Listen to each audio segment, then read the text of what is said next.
Welcome back, my friend. Welcome back, folks. It's a beautiful sunshiny day here in Chattanooga, Tennessee. Stellar. It is a stellar day. Hope you're having a stellar start to your week. It is the 8th of February, 2022. Welcome aboard, everybody. This is the Crushing Iron Podcast. We are episode 554. Yep. 554. We have returned from run camp. We were away. Feels like it's almost, if we take like 7 days off from doing a podcast, it feels like a month. Yeah. But it hasn't. It's been about a week. Been about a week. But we missed you. We missed each other. We missed hanging back and having our conversations. So it's a Tuesday. We usually use them on Mondays and Thursdays, but we always come to you twice a week. It's your first time tuning in. Welcome. We appreciate you giving us your time. We know you have a lot of options in the triathlon podcast universe and just podcasts in general, that your time is valuable. So we appreciate you tuning in today. We cover it all. We do swim, bike, and run specific podcasts. We will do race recaps. We'll also do race previews. For the most part, Mike and I, as coaches, athletes, best friends, just sit back, relax, have an open, honest discussion about what we're going through, what our athletes are going through. We work with a wide range of athletes, from beginner level athletes who are just, getting their feet wet in the sport, trying to do their first sprint or Olympic, or even move their way up to their first 70.3 or Ironman, and all the way up to elite level amateurs trying to head back to Kona, and everyone in between. We work with local athletes here in Chattanooga, but most of our athletes, I'd say 95% are outside of the state of Tennessee. So we work with everybody. We'll use the feedback and communication we have with them via Training Peaks, text, emails, phone calls to kind of generate a topic as well and drive the discussion. We also go into our Facebook group, which is Crushing Iron Group, if you want to be a part of the awesome conversation there. A lot of great people, a lot of great answers, a lot of wisdom, a lot of experience. So hop in there and answer one simple question. We'll let you right in. But that's it. We don't do sponsors. We don't do ads. We do, however, have an agenda, and that is to keep you happy and healthy in your endurance sports journey. That's nice. Yeah. I'm very relaxed. You look relaxed. You don't look like I thought you would look today. Yeah. I felt, I was undertrained for the weekend, but most of us were, and, most of us kind of tried to push the envelope a little bit. But then last night I went and picked up Maddie in Nashville and hung out with my buddy, Andy. We just sat around last night and watched Alan Watts videos on YouTube. Watts videos. It was all this, and it was just, we always have like sort of grounding talks with each other, and it's pretty cool. But we were watching Alan Watts, and a talk. I don't know if any of you have listened to him, but he's dead. But he was brilliant and a spiritual kind of philosopher guy, and like one of them was the ego, and it was like, how do you pinpoint where your ego is and what it is in your body? And it was a really interesting thing. And his logic was that we try to find our ego by muscular contraction.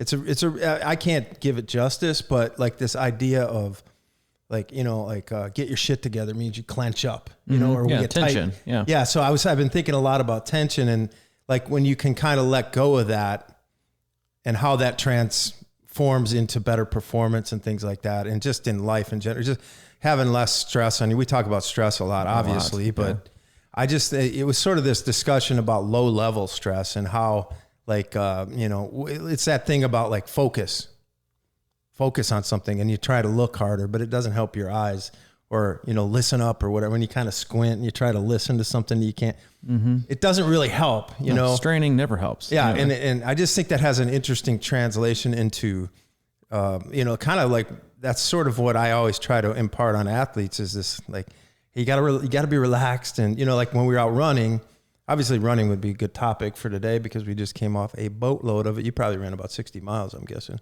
No, I didn't. 50? No. 40 because I had 30. I don't even know. You don't even know. Yeah, I had about 30. I know what I ran Sunday because I can still feel it. But first off, for your first timers, don't get disappointed because you're like, I came here to learn about watts on the power meter, not Alan Watts. That's only Watts you guys probably care about. But no, like but you said something there that Watts game is the Watts game. That's going to be all kinds of. You're going back to Channel 2 marketing right there. It's like I'm gonna throw in the Watts game, and then people are gonna be all excited about kilojoules. My mom won't even watts. listen, and it'll be a good one. Exactly. But you said something that made me think real quick, and I was there's a lot of topics we always get from Run Camp. We basically pile into a lodge on a Wednesday, and we didn't leave till Monday. We ran a lot. We had a ton of fun. And the first day back is always really hard. I know for me, it's because it's like reality. It's like, and I think like you said something about being, doing a lot of things. Maybe we're undertrained, and like we at our run camps, like we push ourselves. This isn't like, a smooth, straight green wave pavement. It's some of the hilliest terrain you're going to run on, and terrain and covering miles and running as long as some of these people have never run. Like we always have a lot of firsts, right? A lot of people run their first half marathon, run their first 10K, run the farthest they've ran in years, that myself included this last weekend.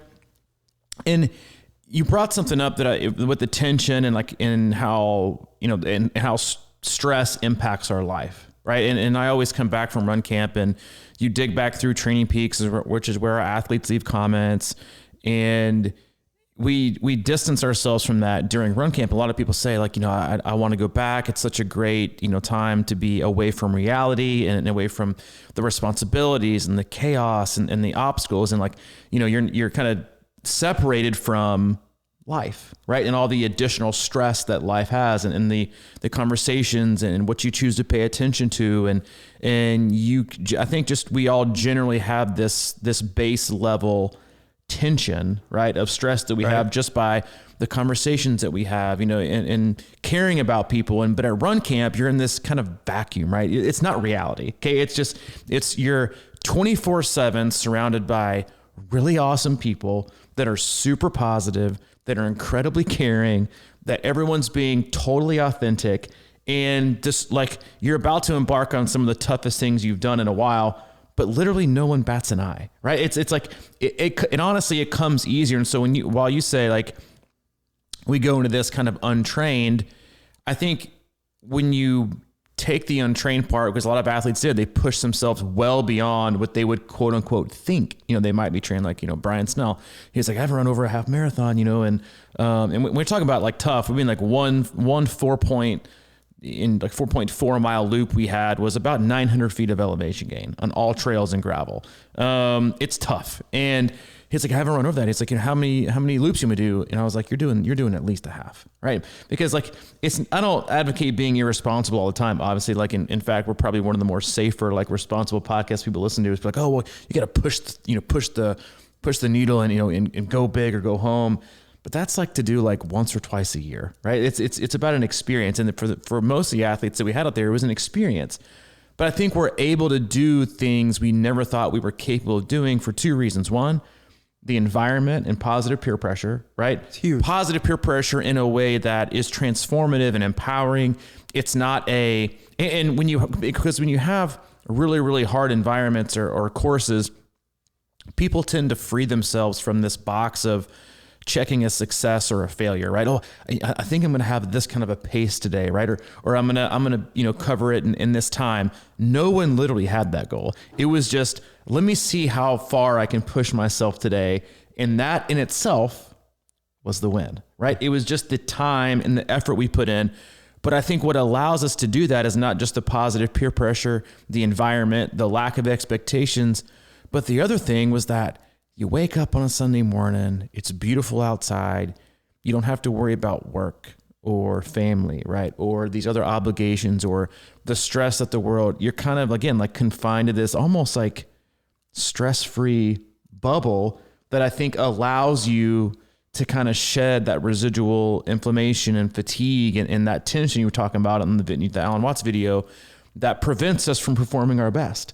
And so you can actually get out and be free. And then next thing you know, you're like, I really don't have any business kind of doing this right now, but here I am. And it doesn't feel that bad, right? It didn't, it didn't feel great. The weird part. Done. Right. And so I think it's a great topic, in just kind of a way that we always talk about in terms of the amount of minimizing stress is ultimately, I think, the key to unlocking your ultimate potential is to minimize stress. And that way you can allocate the time and effort you need to getting better, and the effects that tension and stuff like that have on how it negatively impacts your performance on a day-to-day basis. Mm-hmm. Yeah. And then how you translate that into day-to-day life. I mean, or at least pull that in a little bit. And I think we can. I do think we put a lot of pressure on ourselves continually. And then you come back, like you said, on the first day back, and then you see that computer that's known for work, and it sort of, but like it relates, but there's such a big part of what we do out at Run Camp that is that community based. And a couple weeks ago, we had some guys in here, and Ricky Soft Serve gave me a book. He gave us each the book Tribe. Yeah. And I've about halfway through it, but it really, he said it changed his life. And I can see that, because it really is about kind of being around like-minded people, and people that, I think the inertia of everyone sort of like letting go and not being stressed about work, and then kind of being able to, like I always talk about, be a kid again and sort of, screw around, really. I mean, it's like, I remember going to those camps in the beginning. It was hard for me a little bit to let go, and it's just, hey, this should be all about, triathlon, because that's what we do. We're podcasters. Yep. And now it's like people just screw around, and we had, you were throwing more and more kind of basketball games, and last time we did the kayaks and things like that. And it really does open that world up and make you ask the question, why do we stress so much about stupid shit? And why aren't we trying to have more fun? Right? Yeah. Like, oh, that was the other thing Watt said, and in fact, so I don't forget it, but he said, because he called modern day sort of a world of leisure, because we have so many things at our disposal, and we don't have to work as hard anymore. And he said, I forgot the end of the quote, but it was sort of like, in a world of leisure, it is absolutely your responsibility to have as much fun as you can. Yeah. And it's the opposite of the way people think now, right? It's like, oh, you can't have too much fun, right? Because you need to be serious. If you want to see results, and you want to, progress faster, and you want to accomplish these things, it's not about fun. It's about getting the work done. And while getting the work done is important, and we're all about consistency, and not taking, not having the obligatory Monday day off, we're also about having a hell of a lot of fun. Right. And that's why, like, and you said it, like in the first few camps we did, it's pretty uptight. I'll call myself uptight. I was like, we got to make it very strict. We got to make sure we're covering these kind of bases. People come here for this. Yeah, after a lot of PowerPoints back then, it's like, and then I realized, no one really gives a shit. The people got PowerPoints and all these things, like in real life. They don't come here for real life. They come to escape real life. They come to be themselves and not have to worry about it. And people come to our camps to be free. To be free of all these other expectations, and they come to have fun, right? We had, almost 30 people doing these capture the flag.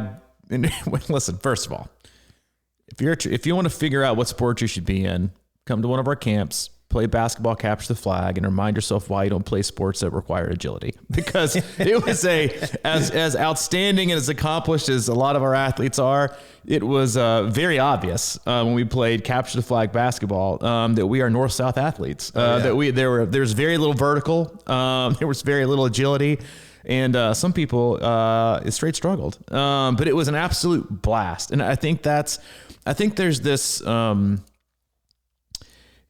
Derobing, if you will, of people when you choose to do something that's fun, because it lets you kind of have this like childlike enthusiasm and fun about you to like goof off, and you're still taking it, because listen, everybody's taking it seriously. Like Trisha Dilday, I mean, she was savage, geez. Right? She's this very, very petite, athletics, great athlete. And you look at her and she'll wink at you, and you're like, oh, she's just the salt of the earth. Like, what a great woman.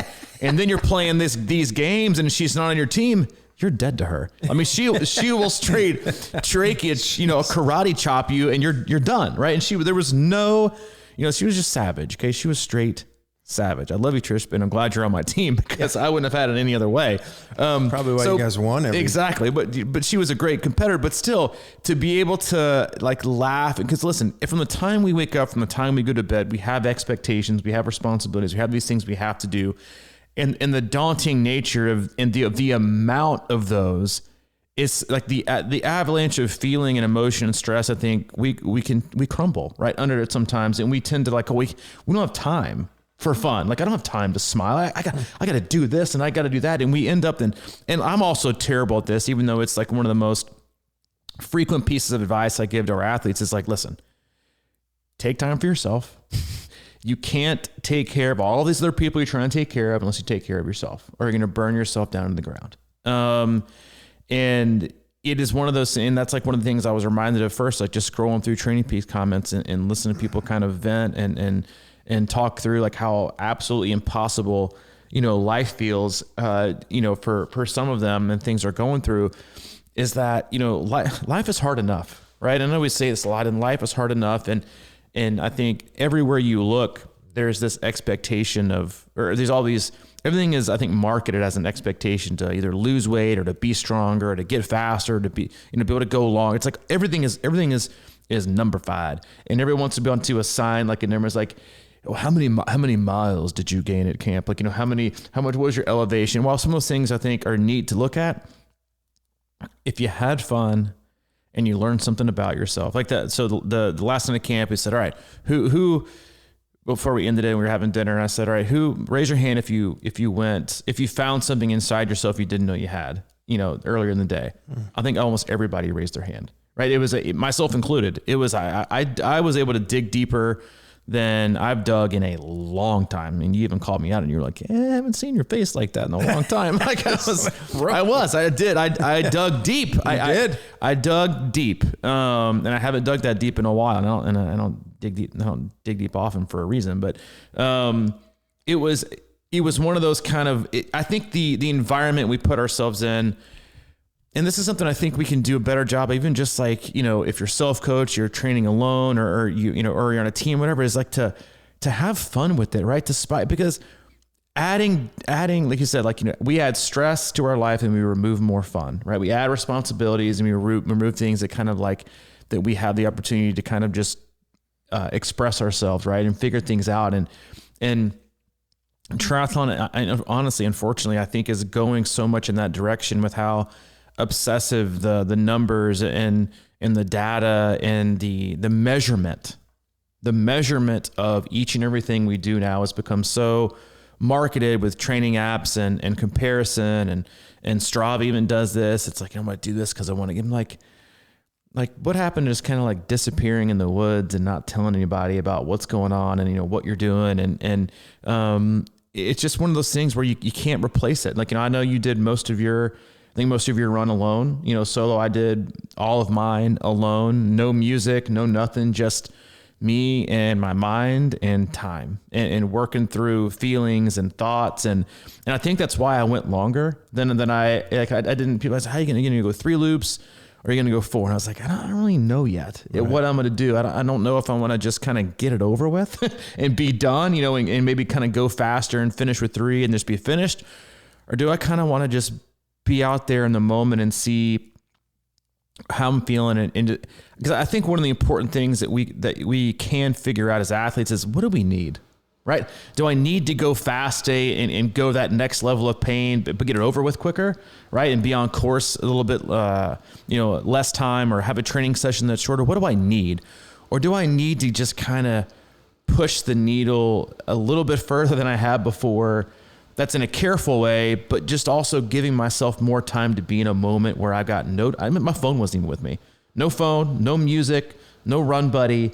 I mean, obviously we saw people in the course. It was just, I don't even know how long. It felt like 4 hours of time go by. How often do we get to do that, right? It's like, detach and push ourselves and learn things.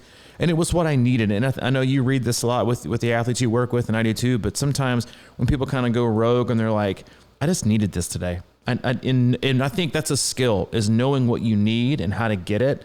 And not having to color in the lines every 2 seconds because it has to be perfect, because that's a measurement of success. That's when you start taking away fun, right? It's like, I can't go on the group ride with you guys and chit chat and have a good time because it's a little bit too slow for me. Or, I think this group run is going to be a little too fast for me. It might be low zone 3 and it's supposed to do zone 2. So you know what? I'll run by myself instead of with my 15 buddies and talk about life. Hello, you're missing the point, right? Have fun and figure things out like that. But no, I think every run camp we learned something. And I think this was the most enlightening camp for me in terms of how different people perform when they're able to remove stress and chaos in life and basically just ignore it, right?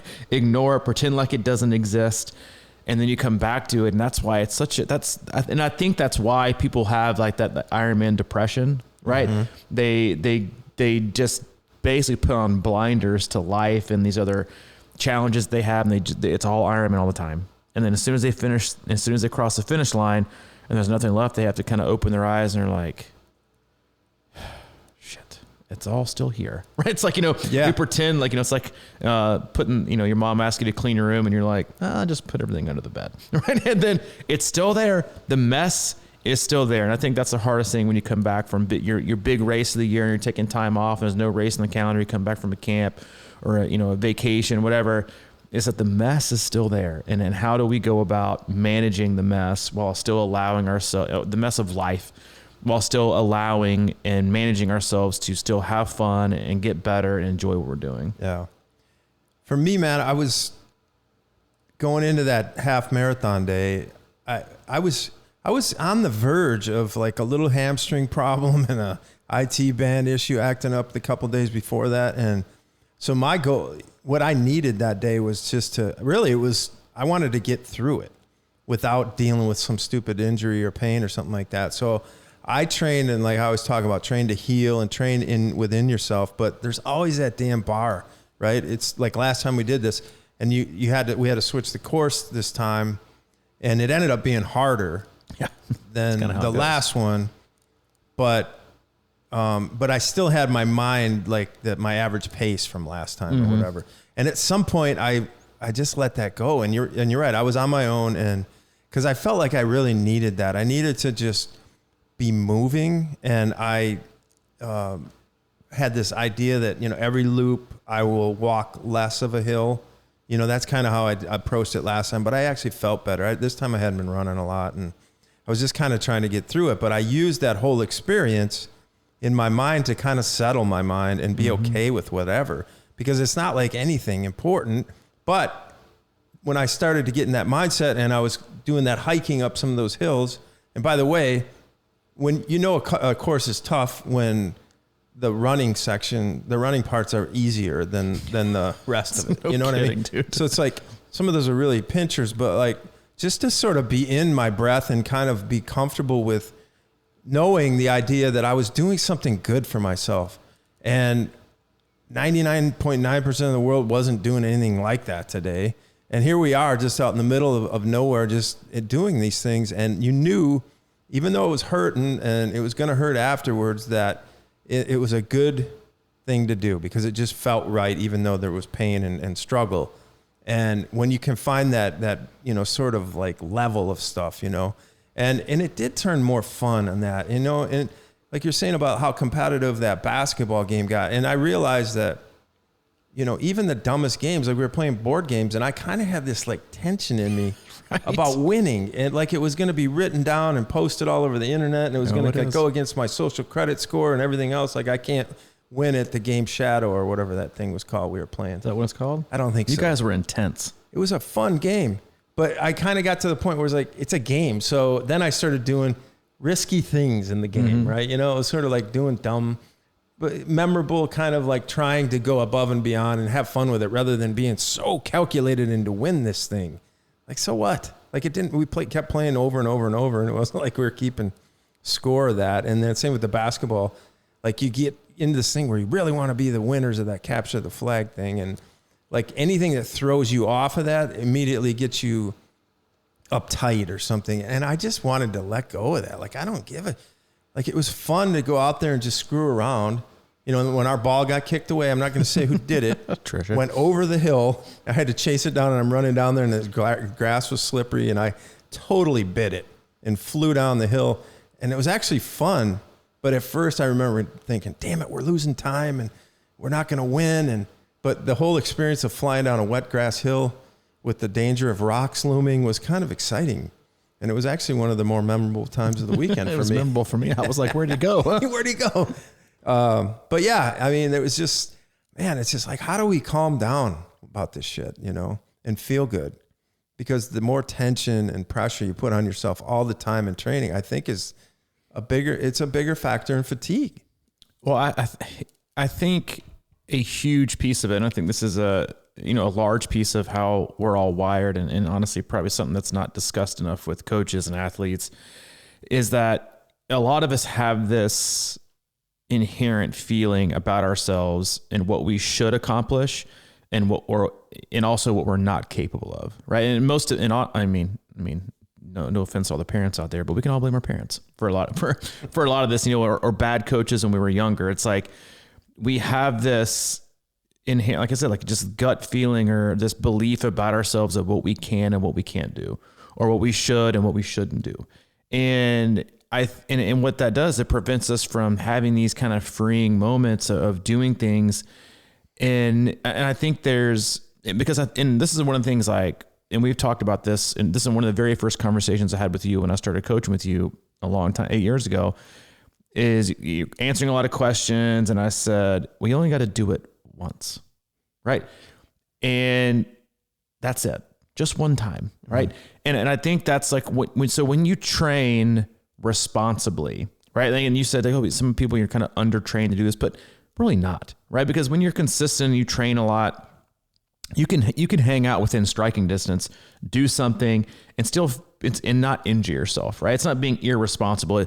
If you're irresponsible every weekend, then you're being irresponsible. Yeah. If, with your workouts and you're always trying to crush yourself, well, then you won't be able to dig deep because you're also going to know how bad it sucks, right? That's what I was saying. Like, I only dig deep like once every blue moon because I know how shitty it feels when you dig deep. You're broke. Like I was broken after that fourth loop. I felt destroyed. But that's also, it was like you could see brittle in your eye sockets. Thank you. But I mean, no, I was hurting that up because it wasn't like you were tired, but I could see that. I was hurting. Post-Texas feeling. Yes. That kind of like. I put myself way in the hurt locker and I was, and I went for it. And I have no regrets. And I'm also like walking, my calves are a little bit sore and my feet are a little bit tender. Other than that, like, I feel fine, right? For my, it being basically double my longest run with 3,500 feet of elevation over like 18 miles on trails. But it's also because we're responsible the rest of the time, right? If you're irresponsible all the time, you're just blatantly irresponsible. But what allows you to do these things just one time is because you have a great general level of fitness. But that's what also allows, me as like a coach to tell, a few athletes that were kind of hedging on what they were going to do. I was like, dude, who gives a fuck? Just go for it. Like figure something out. Like, please break the seal. Please break the seal of this careful nature that I think we kind of get sucked into.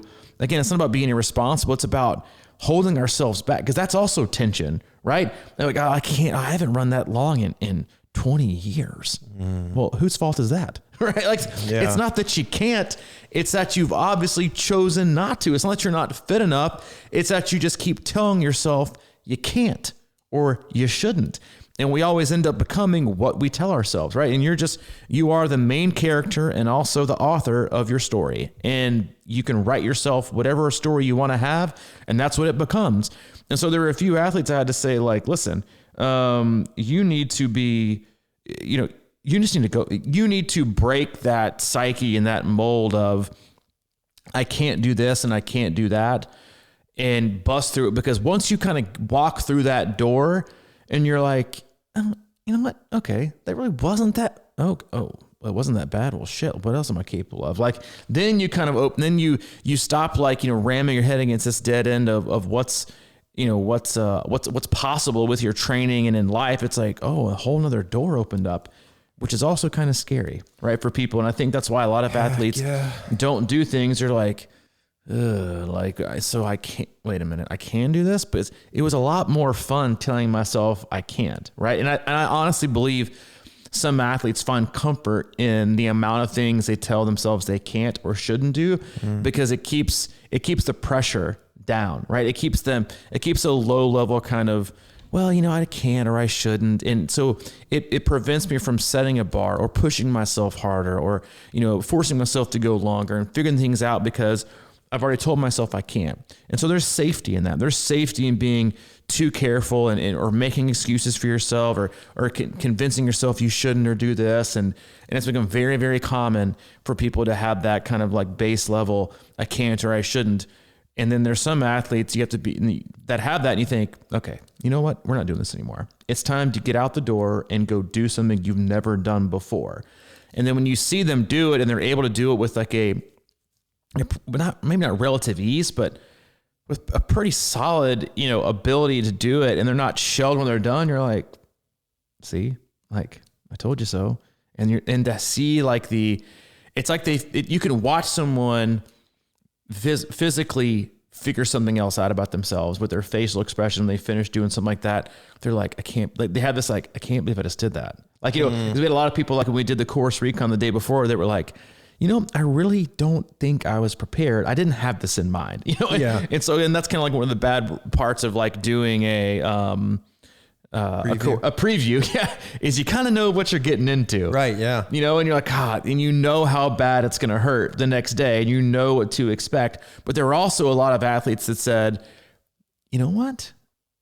I'm ready for this. Like they did the whole thing and they're like, I think I can do well at this. And there's just this like, I think mental and emotional freedom we need to have to, because that's the key to unlocking things physically, is where you are mentally and emotionally. Mm-hmm. And the more stress and the more angst and the more, negative self-talk or disbelief in yourselves, that's what prevents you from becoming what you really can become physically.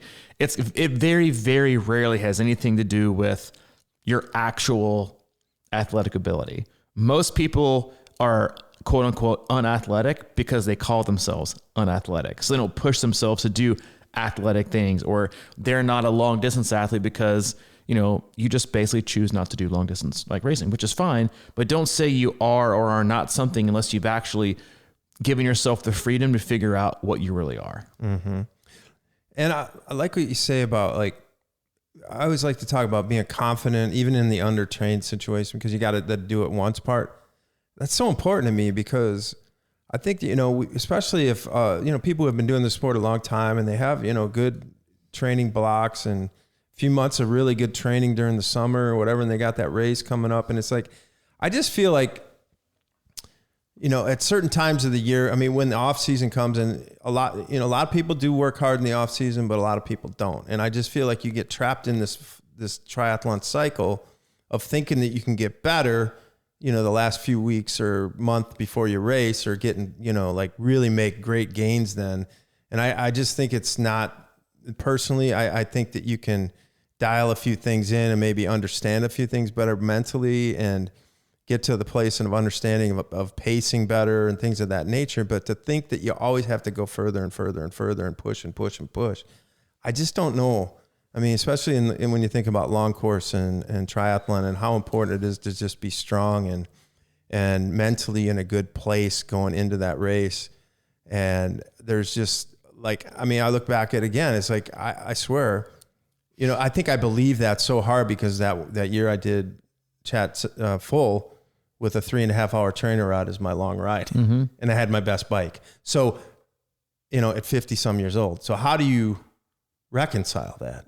But I had been doing a lot of hard 2.5 hours, 3 hour rides on the trainer, cumulative effort, cumulative build. And then you just, that day you told me one day, I think I took that really literally. You took it very seriously. It's like, oh, you're right, man. Well, then I don't have to do this today. Coach said I got one day. Okay, you guys are like, if I can do this today, then I can do it that practice? Day. Yeah. Practice. We're talking about practice? But, I think it's important because for me, and plus I was sick that day. I got sick like the night before, 2 nights before, and I had like a cold or something. I just didn't feel good, and that was my best time. So it's like, what does that mean? Okay, it means that, that day is our day. If you're ready for it mentally, if you're like in the game, you just don't know what can happen. And just because you don't think you trained as perfectly as you can doesn't mean you can't have a good race. We've talked about this on a ton of podcasts, and you just said about, you just gotta do it once. Mm-hmm. Right. And that's like, I don't think that we're not minimalist by any stretch of the imagination when it comes to, long course training and racing.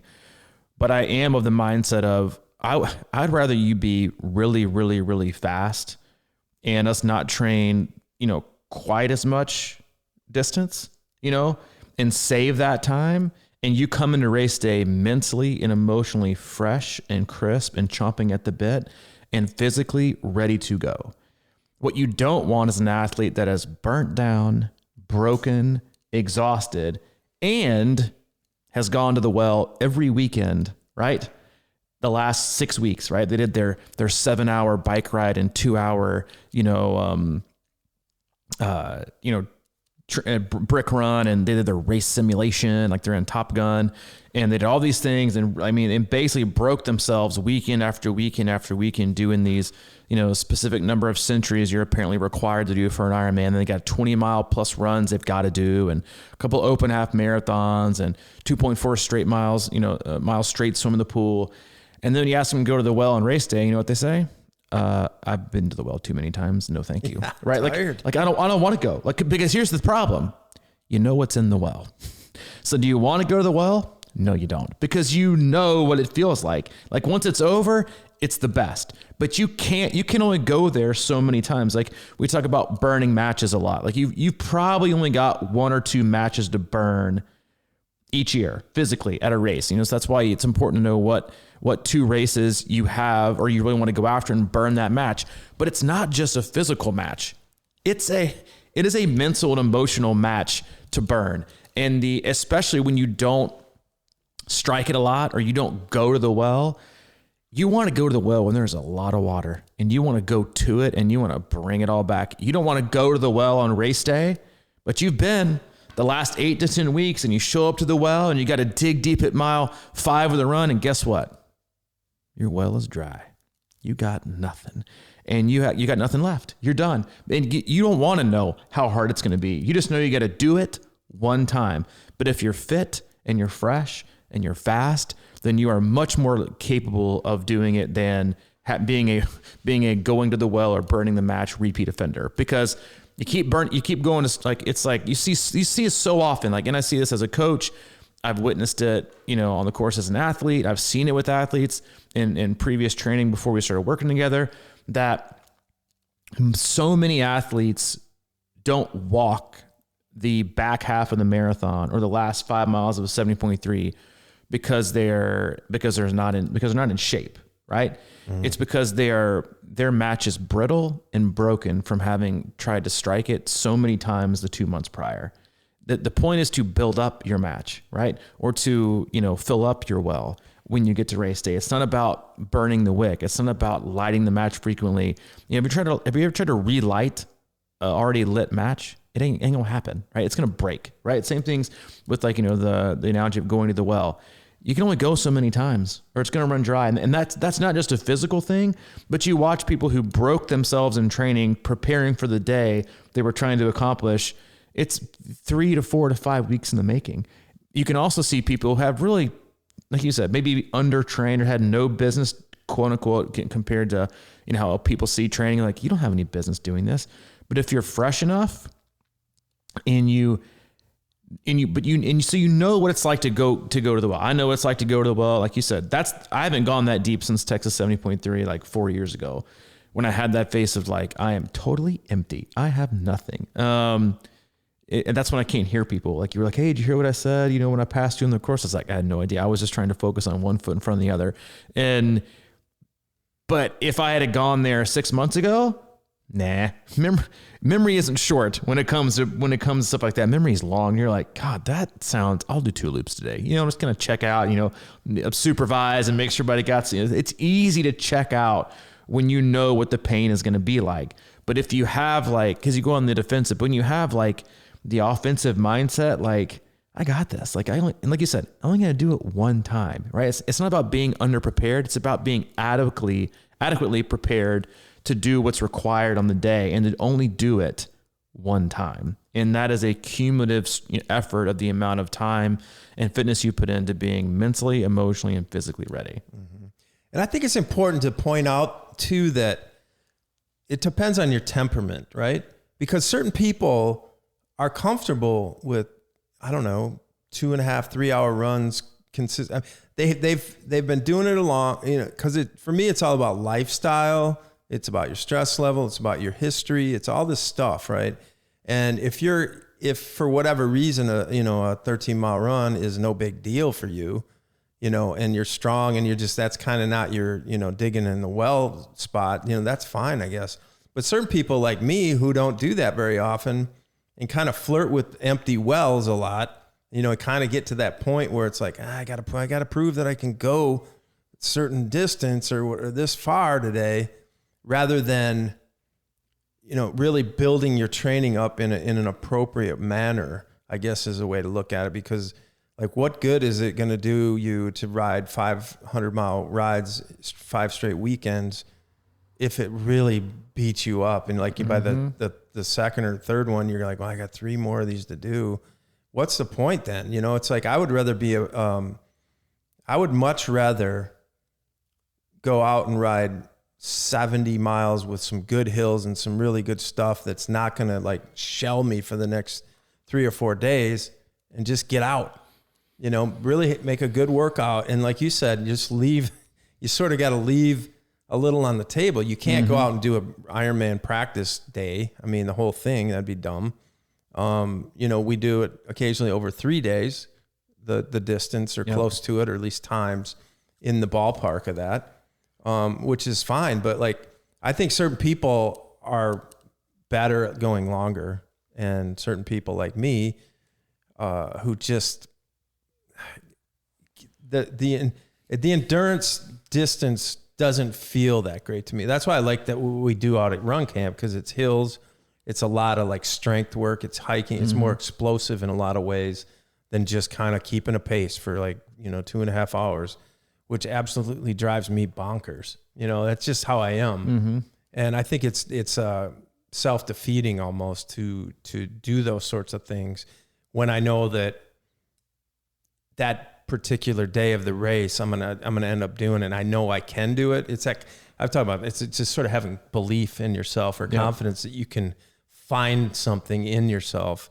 And then again, it's like we talk mainly to the majority, I think, of the triathletes. Rather, we're not talking to guys and girls that are podium, consistent. I think that a lot of time, I would say that I'm sure that they're just a lot more consistent with a lot more volume and things like that.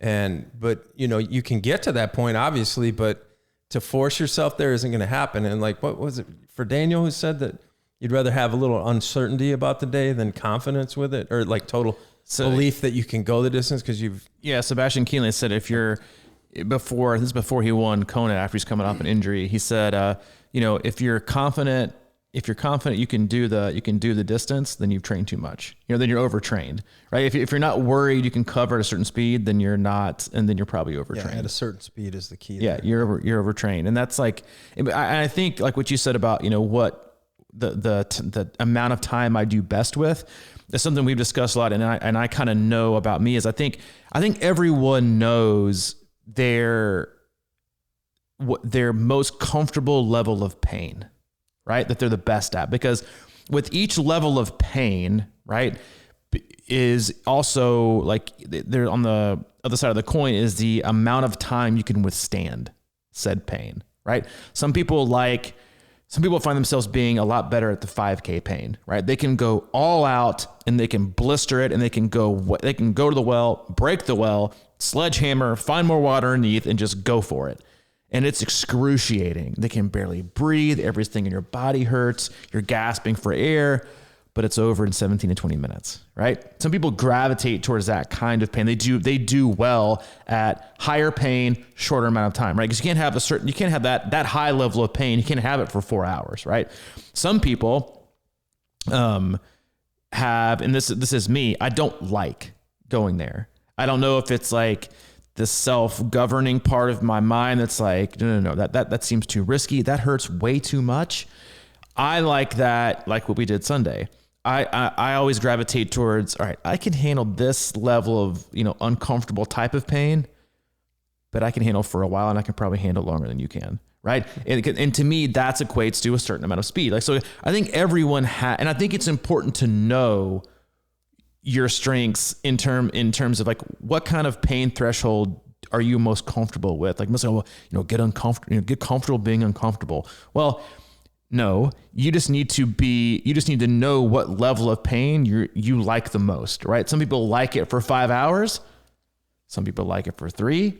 Some people like it for 30 minutes, right? Some people like it for 3 minutes, right? It's important to know that about yourself, because that can dictate what you're best at, right? Are you better at going long, Or even, but then also with triathlon, you have to think, all right, well, I might like it on the run, but this is you. I just don't like being on my bike that long, right? So you have a different, like we have a different pain and comfort scale, because on the bike, I'm opposite of the run. On running, I'm like, give me 90% grind, strength, like trails. Give me that for 3 to 4 hours. I'm good. On the bike, I'm like, nah, give me like 30 seconds, 1 minute, like just absolutely going after it with a little bit of rest. That's where I'm a wheelhouse on the bike. Swimming is also, I can go long. I'm not a huge fan of like burning out 50s. So I think it's important to kind of know that, because it is the pain level scale has the same time of, a time scale that goes with it, and in certain duration you can handle. And yes, it can be, you can work on those. You can try to discover, what you're best at. And the truth is, your body might be like, dude, I'm not that good at what you think I'm good at, but it doesn't matter if your mind won't take you there. Right. So I think, I'm just not good, which, in my opinion, as a coach, I want to know what athletes love to do and what they feel confident in doing. And because that's what they're going to do. And you got to work with that. Even though you think they might be better at a certain type of course or a certain type of workout, and that's where their strength really lies. If their mind is saying, you're not that good at that, and they're not going to go as deep, you might give them a workout that's, 100% of this. If they're not willing to go 100% of it, they're only willing to go 70 or 75 because they don't like going there. It's not going to get near as much of a bang for the buck if I tell them, all right, go 85, 90%, and they go 85, 90%, because you're going to get more bang for your buck going for that than hedging your bet on, well, I aimed really, really low. The point wasn't to aim low. The point was to aim high. And so I think every athlete knows what they kind of are. And again, you might be better at something than not. You might be better at short course than you really truly think. Like your body just might be wired better for fast twitch, going for it, VO2 stuff. But if you like the grind, then you're always going to be better, I think, at what you like better, not at what your body tells you you're better at. I really like this topic. I think it's important. And when you're saying that, I know that I'm a high intensity cyclist, shorter time. I just cringe when we get out there for those 6 hour rides, like that type of stuff. I don't think I'm patient enough for one thing. I think it's a big deal with me is my patience level on going out to train for 6 hours. I don't know, there's a disconnect, and that's why I don't mind like running hour and a half, 2 hours, because I know it's 2 hours. It's not 6. Yeah. And then we'd go out to the trace, and, you'd have to get ready and drive out there. It'd become like a 10-hour day. And there was just something about that in my core of being that just rubbed me the wrong way or something like that. Like I said, I would rather just go trash hills for like 3 hours or something like that and just be done with it. And, does that translate? I don't know. But like, I do know that when I get into an Ironman race and I haven't really kind of flirted with the distance a lot, I know that I'm going to have to deal with things like butt pain and arm soreness and things like that. But like mentally, I know I got that one day in me. That was just like chat this year. I didn't really go balls out on the bike, and I didn't go anywhere near as hard as I used to train out at the airport or at the trace or any of that sort of stuff. I was doing hit rides in here sometimes. It's just to blow it up. But, I did okay, but a lot of that bike was just finding your pocket and just being okay with sucking it up for 6 hours or whatever. And then the run just, of course, demoralized me. But that was back to I was just tired, man. I was tired mentally and physically that day. I think it's also important, and you said it, like to know what you're resistant to, right? And that's like, that's the job of a coach too, is like, what are they really resistant to? And while you might be better off aerobically prepping for a 70.3 in Ironman, doing longer rides and runs, it's undeniable, doing longer rides and runs, if you keep giving yourself them, and then, because what you aren't going to do is do 5, I got a 5 hour, I'm just going to make it through. You're going to stop either like 2.5 or 3 because you're so dejected, or you're not even going to do it at all. Right. The job of coach isn't to necessarily make you do things you don't want to do. The job of the coach is to find what you're willing to do and maneuver that as best we can to get you the best result out of what you're willing to do within the time constraints you do have, right? There is no, magic plan for every person. everyone's willing to do, go to the well in different places and different things. Some people love the 5 to 6 to 7 hour grind. They love it. They crave it. And glad. Yeah. And then there's other athletes like you who just despise it. Like, no, I'm gonna do it. So it's your job to figure out, okay, well, they can't hate this, because if they hate it, they're not going to do any of it. Right. The point of it is to get you, if you can, as long as you can do, like, if I'm coaching you, I'm saying, hey, I'd rather you get in 100% of what I'm willing to give you, what you're willing to do, versus giving you this amount and you only be doing 60%, right? Because you just don't want to do it. You have a disdain for doing longer things. So you're like, oh, you want to, and you have athletes that come, it's like, hey, listen, I hate riding my bike for 6 hours. Like 4 hours is my max for training for an Ironman. What you got for me? And you're like, all right, well, that's fine. We can make that work. It's going to be uncomfortable for 4 hours, but we make it work, right? Because it's not my journey. It's not what's you're not trying to appease me. It's my job to, work. I work for, we work for them, and our job to figure out how to make it work in your, because listen, some people have 6 hours, some people have 16, some people have 24 in a week. Everyone's different. Everyone likes different things. Everyone's better at certain things and worse at others. That's why the puzzle piece is so fascinating and fun to kind of like dive into when you train, is that it's always different. And I think that's a very, very important thing for everybody to know, is that it's always different and that you're different, and what someone else loves and likes. It's like you go to a restaurant and you're like, what do you want to eat? I'm like, let so-and-so order for me. We'll have whatever they're having. Like, what if they want like, freaking liver and meatloaf? And you're like, I'd prefer to have a ribeye. Like, go with what you like. Okay? Order from the menu that you want to order from, not from, because Joe Blow, you look at the table and you're like, oh, that looks outstanding. I'll have what they're having. And then you get it and you're like, that tastes like shit. It's like, it's not even close to like what you wanted. Go with what you want and what, it's best for you, not what everybody else wants. Yeah. And do that in life too. Yeah. No kidding. Do what you want and, enjoy. I just, back to the beginning, just kind of like let go of things and be free with your day to day and let that carry over into training. It's not, every workout's not the end of the world, and every win or lose, it's sort of like, just keep moving the right direction and figure out ways to enjoy it. I mean, whatever that means today. That could mean I need to think through this shit that I'm going through in life. And so I'm going to take it easy and let my blood flow through it while I'm working out. And maybe I'll come to a solution rather than, take yourself like, just, I think a lot of times we punish ourselves with that kind of thought process. It's like, we got shit going on.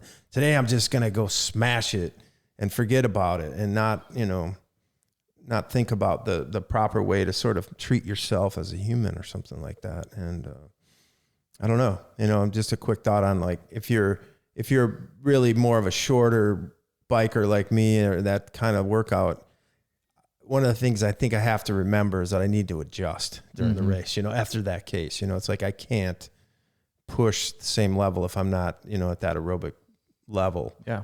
Know who you are. Yeah. Just, you got to have that patience to back it down. And I think those things snowball on top of each other.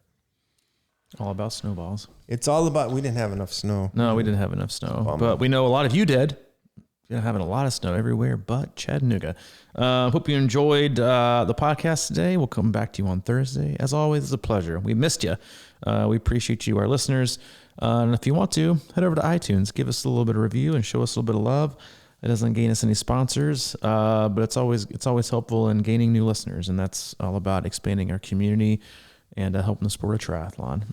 You can always go to our website as well, c26triathlon.com. It's our one-stop shop for all things coaching, camps, and community. If you're looking for a coach to help you out for this year, check out the coaches tab and peruse them and see who you feel like can help you reach your level of performance this year and capture all your goals in a fun way and keep things happy and healthy. If you have any questions for Mike specifically, he is at crushingiron@gmail.com. If you have any questions for me, I'm at c26coach@gmail.com. All right, buddy. Enjoyed it, man. I do. See you, buddy. See you.